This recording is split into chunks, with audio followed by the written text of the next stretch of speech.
scientific spirituality. My name is Remesife West, reaching you live and direct from the heart of Africa. If this is your first time watching me on this channel, you are highly welcome. This is the place where I separate the facts from the fiction, the science from the superstitions, and the concepts from the misconceptions about African spirituality. Today, I'm going to be talking about the act of speaking in tongues and possession in African spirituality.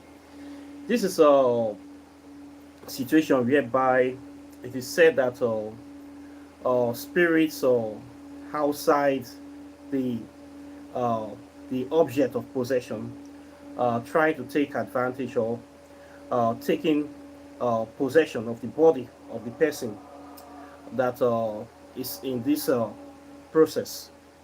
It is something that involves outer outside forces coming in and manifesting inside a living human being.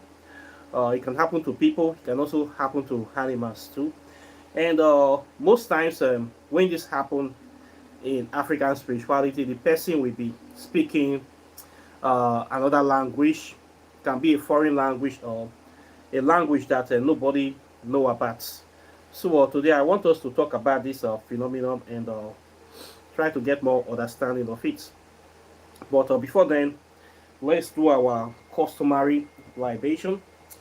So please, wherever you have any part of the world, bring out your whiskey, your bourbon, your ogogoro, your wine, your cognac, your blackjack, your brukutu, akpetishi, or anything that suits your ganja.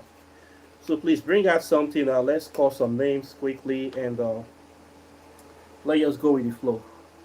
And today is going to be exciting day as well. And we'll learn some new things concerning the act of possession and spirits manifestation. Okay. So first of all, I'll be calling upon Eshu, aka Baba Legba, aka Elegbara, Baruski. I give you your drink this day. The Primus Inter Paris, the first among equals. I thank you for being who you are. Thank you for the many blessings you have been giving us and for your role that you have been playing in the advancement and the evolution of the consciousness of humanity. It's, I call upon Oshun, Mother of Love, Mother of Divinity, Mother of Prosperity, Productivity, Procreation. I thank you this day. I give you your drink today. I ask that you come into this channel, you give life to whatever you are doing today. Bless this channel, guide us, continue to protect us and point us in the right direction.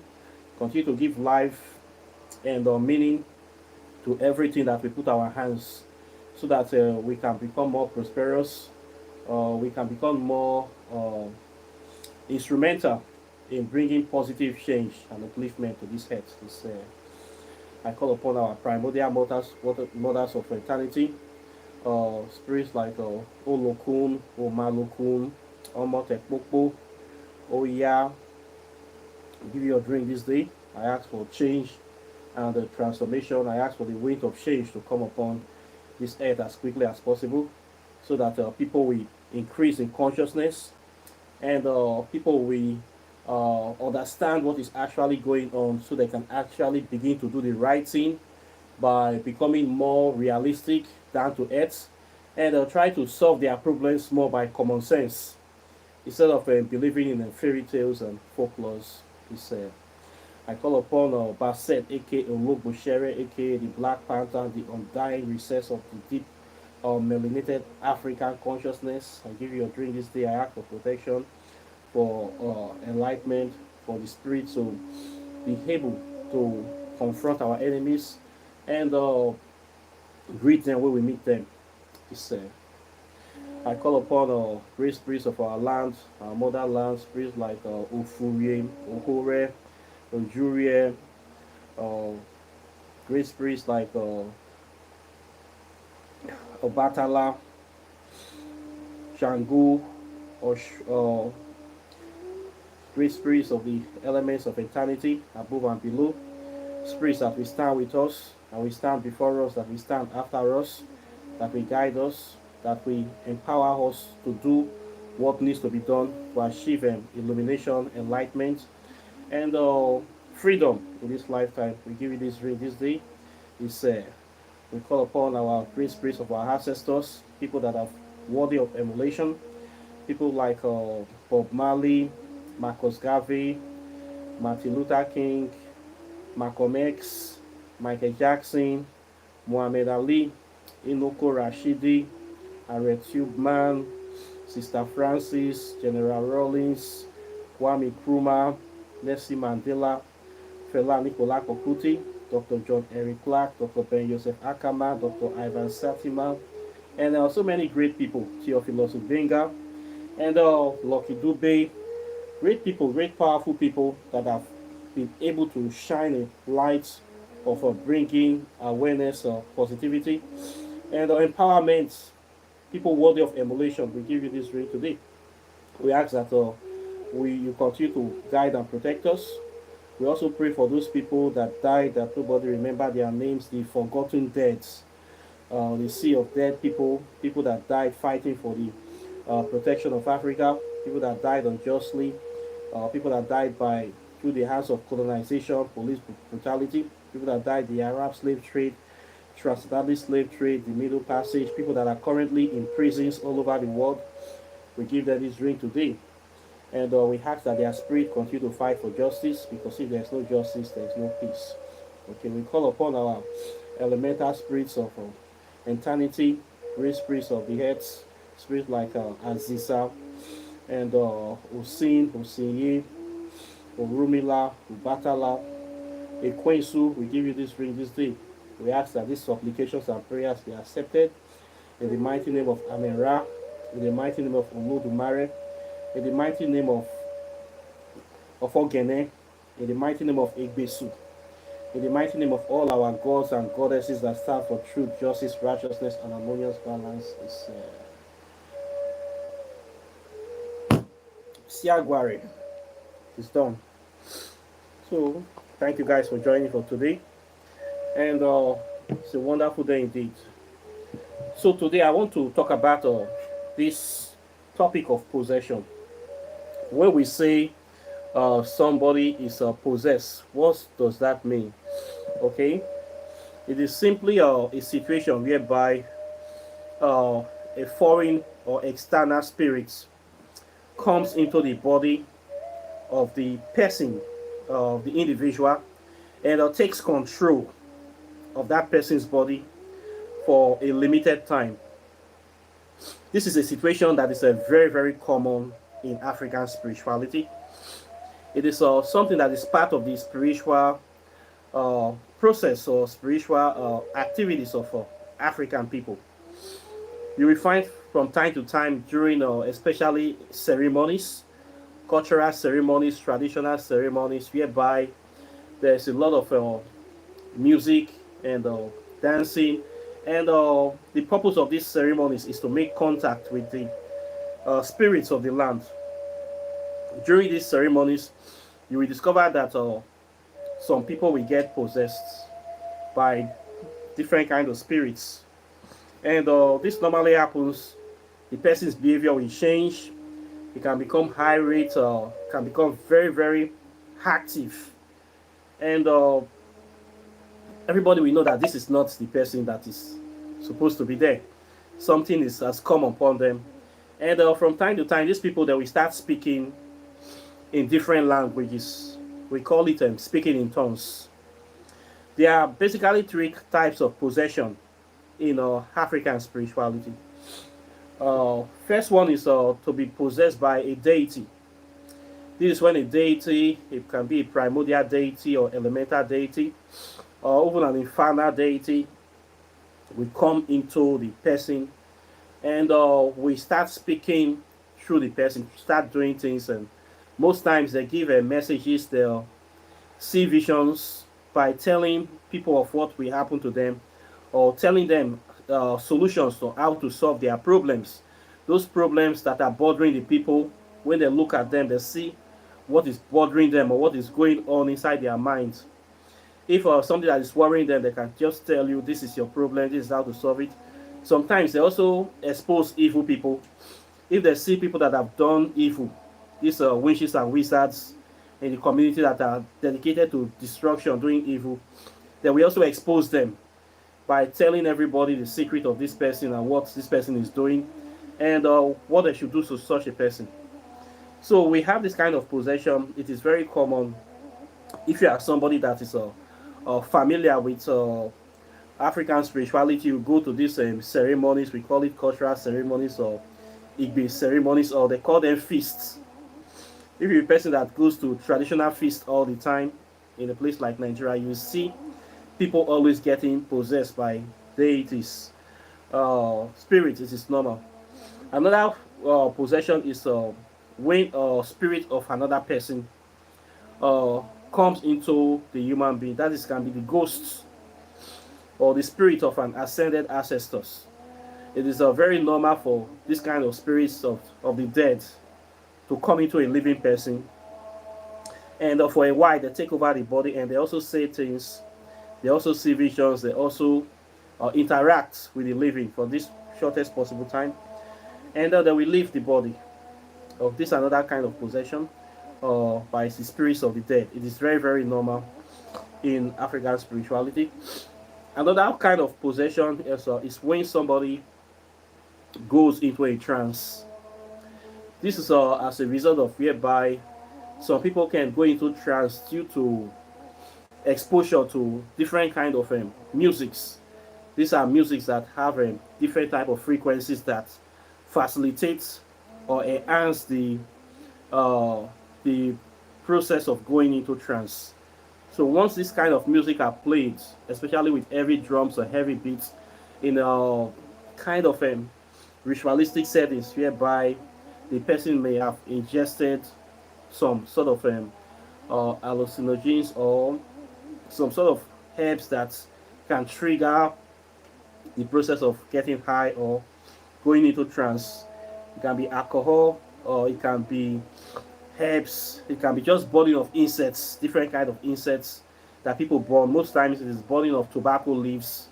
Tobacco leaves mixed with other herbs. It's usually burned in this kind of ceremonies. It can be mixed with frankincense, can be mixed with other kind of insects, dragon blood, or rose, or mox, or anything. So this kind of settings can induce trance in people. And music is also a way of going into trance. We see this in the Christianity, especially Pentecostal Christianity, whereby they are heavily involved in music, different kind of music that they play. They call it praise music or praise and worship. We also see people falling into trance in the church.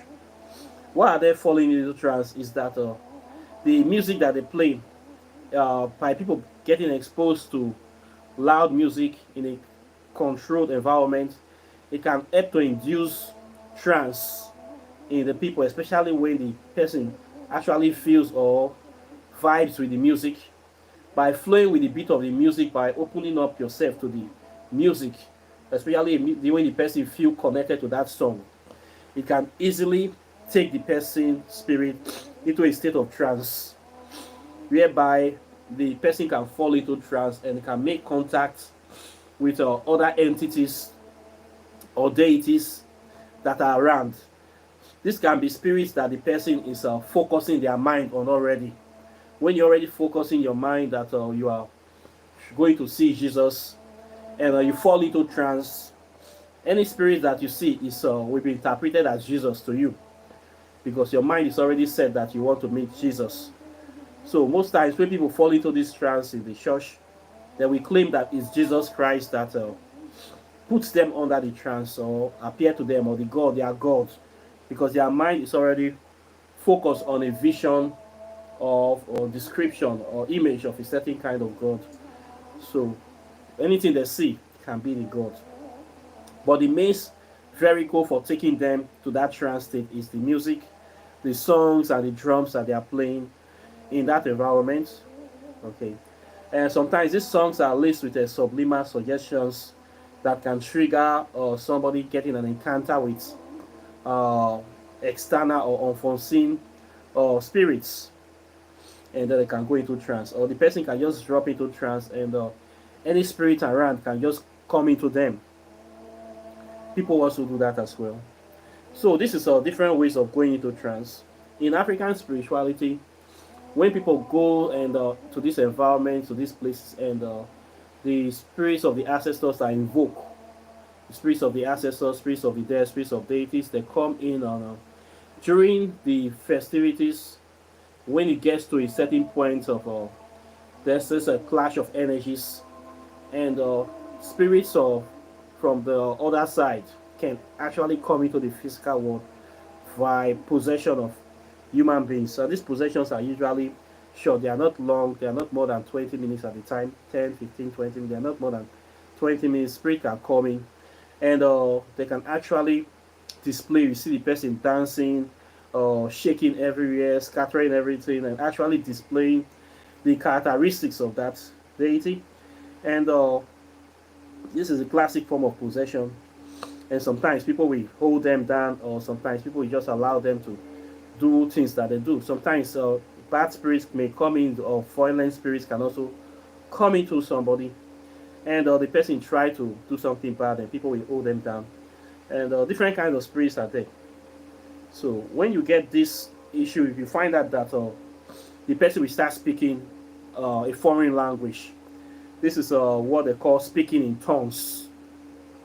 In tongues, this is a Christian word. They call it the Latin word is glossolalia. Glossolalia, something like this is what they call it. Whereby the person will go into a state here, they will start speaking languages that nobody understands. This can be language of the deities, the language of people that were living a long time ago, and their spirit is still here. So when those kind of spirits come into the person will start speaking the language of the spirits. Sometimes there have been cases whereby there is person can be possessed by a spirit from another tribe, and the person will start speaking the language. Maybe somebody that is not Yoruba will be possessed by the ancestors of the Yoruba ancestors, and then we start speaking Yoruba language, and people will be surprised. Sometimes they will speak a language from a very distant land, and people will wonder, how do you know such and such a language? You have never speak it, you are not from there. But during the ceremony, they find the person speaking this language. This is how they know that the person has been possessed by a deity, because the person have no knowledge of that language. And sometimes the person will speak the languages of spirits. These are languages that human beings do not speak. Impossible languages that nobody have heard before. It can be language of a long lost culture, or long lost tribe. But the spirits are still around, still doing their work, still interacting with present day people. So when those kind of spirits come into the person, the person will be speaking that language. Sometimes these languages can be interpreted by other people around. They can interpret it. Sometimes they cannot interpret the language, and they will just leave it like that. So we have these cases of people being possessed by immaterial entities. There have been cases of people being possessed by spirits of the dead, and the dead person will speak through them, give messages, tell them one or two things, and then they will go back to where they come from.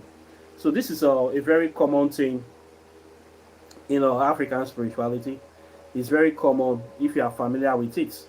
It's also very common in Christianity as well, especially Pentecostal Christianity.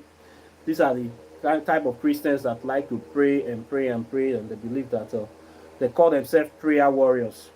So what they do is that they just pray for until they fall into trance, and then they start talking or making contact with foreign entities. It can be any kind of spirit that is there, but as far as they are making contact, they are making progress. Then we also have cases of when these spirits, people try to fake making these possessions. People can fake it. They can just pretend to be talking to the air and that they are possessed. People can also fake this too. So we have fake possessions that are not real. Or when you see this, you can actually know For somebody to be possessed, if you are around there, you will actually feel the possession, and if you are very sensitive, you will know that this person is really, really possessed. But if somebody fake it, you can also know too. If you are very sensitive, you should be able to know that this person is faking it.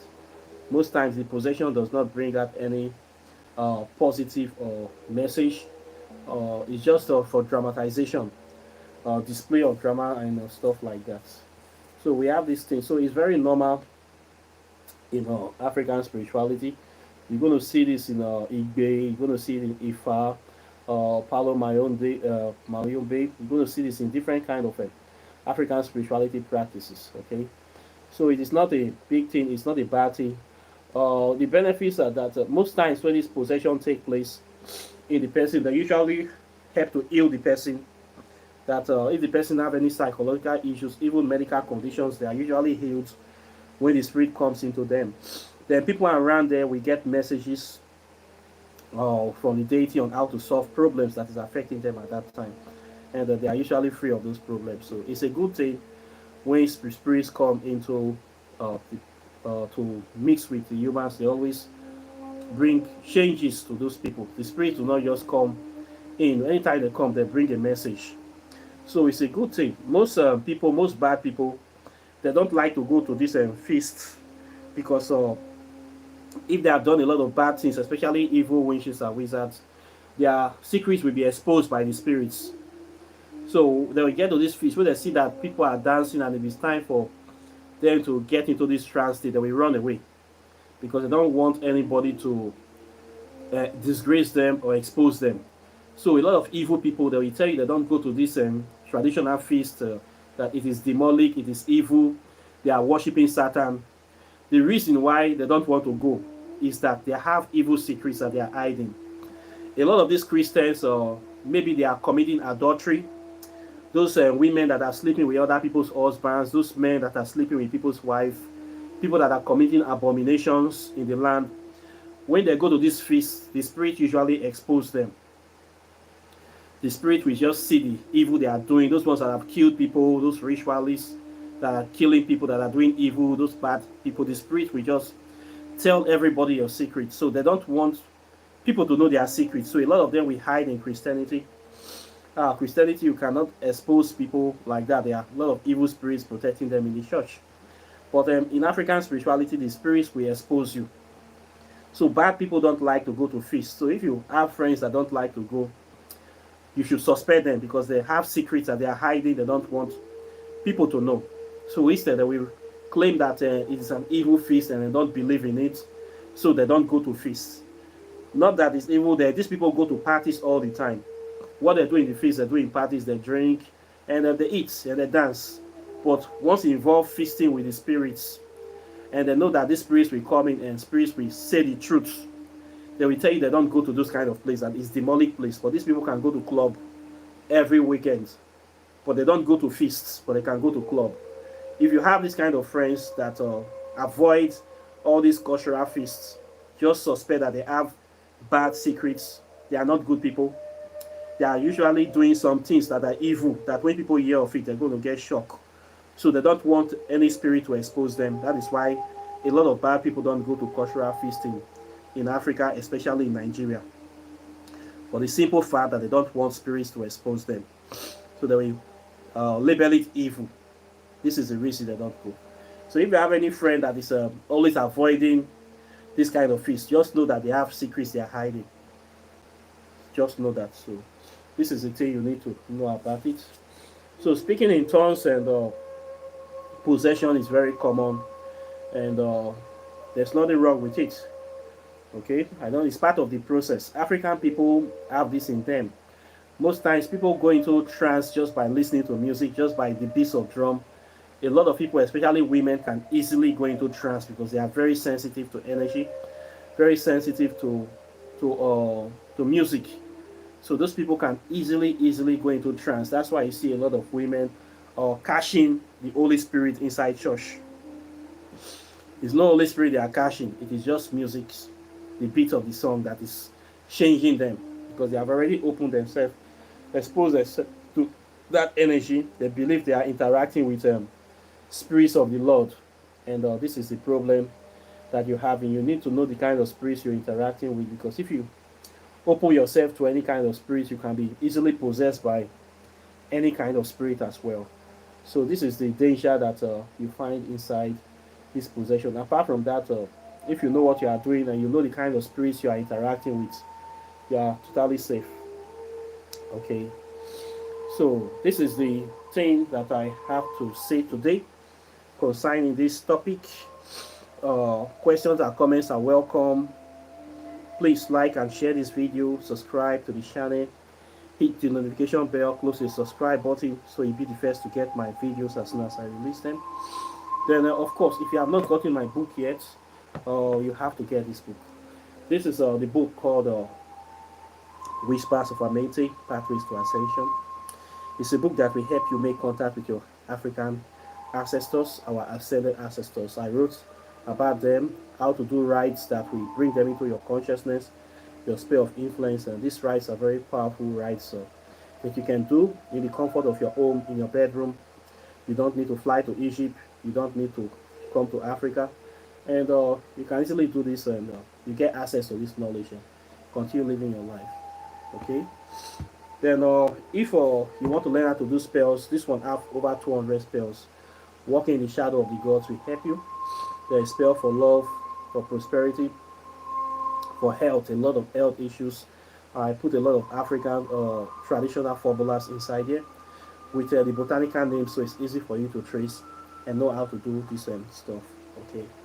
Then if you want to know about quantum physics, the interrelationship between science and spirituality, this book covers that extensively.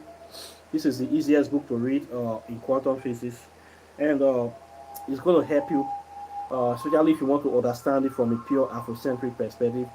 This book will enhance your knowledge and empower you in a small way. Okay, so please try to get them. Get any of them you want. You can get two, you can get one, you can get three.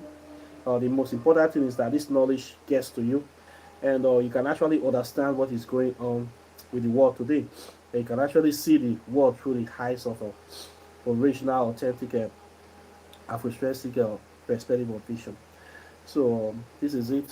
Then, of course, you can also get into trance by meditation. Somebody was talking on the chat about meditation. Yes, one thing we use meditation for is to fall into trance, and this is very good when you want to communicate with spirits. So what you get usually is your meditation beats. Okay, this helps you a lot by repeating different mantras or mudras or chants or names, or just you just making your intonations. You can easily fall into trance with this. This is for getting people into trance. And when you get into trance, you can make contact with different deities. So meditation is part of the way you can use to get it. This is a controlled system for getting into trance by yourself. Okay. So for those of you that are already meditating, you're already there. If you have not started, you can start it. Okay. So this is it. Then if you want to learn African spirituality, I teach it from the ground floor. I have a 6 months program where I teach African spirituality from the history to the sciences to the metaphysics, and how to make contact with the deities. You can contact me to register. And if you also want to do your oracle, tarot, divination readings, I do that as well. You can contact me. Please, for my people in Nigeria, I don't do charity work. I charge for services, so please consider me. Most people from Nigeria always want to take me for granted because they see me and they don't value this work. So I don't know how to respond to them, but African spirituality, uh, you need to support it. This is why we say it. So you cannot just see me on, they just send me a message because you are from Nigeria, they expect me to give you 100% attention. No, I don't have that time, I don't have that energy. So you must stay in line, and you must also support me to support you. They say now win and wash and now both and be clean. So those people coming with this attitude trying to heap a lot of problems on my head because I am from Nigeria, then I should attend to it for free. I know they do that kind of thing. So please, if you respect me, I will also respect you to know to do things well, to take honor each other, and to take bring balance to the system. So please do the right thing. So I thank you guys for watching today. I'm very delighted today. I'm not so feeling fine, and but everything is going well. And I'm glad that I've been able to get this message across. So questions and comments are welcome as usual. And please like and share the video. And I'll be seeing you in the subsequent videos as usual. So take care and bye. Peace.